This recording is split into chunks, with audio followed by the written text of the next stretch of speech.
Welcome back. Now inside of Microsoft Clipchamp, you can create a video from scratch, and this will give you a blank studio canvas, or you can start from an existing template. For example, we can start with an Instagram template.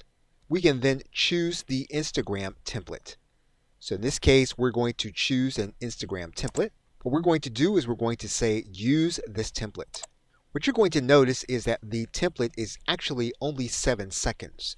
So everything that you're going to do after this video will probably be the actual video.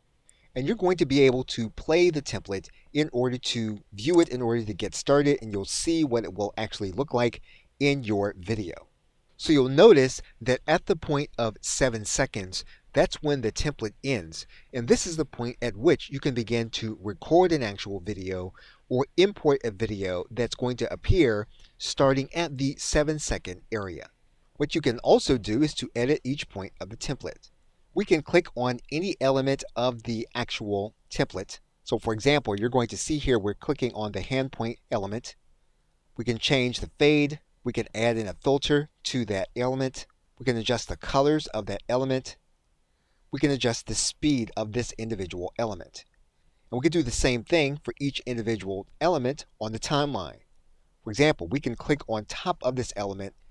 You're going to see the properties appear here on the right side menu, and we can make changes according to the controls that we are given. We can change the color. We can transform the text. We can change its appearance. We can fade it. We can filter it.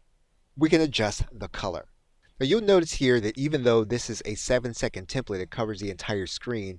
If you wanted to have more of a contextual view, you can zoom out, and you'll then be able to see your timeline in its whole perspective.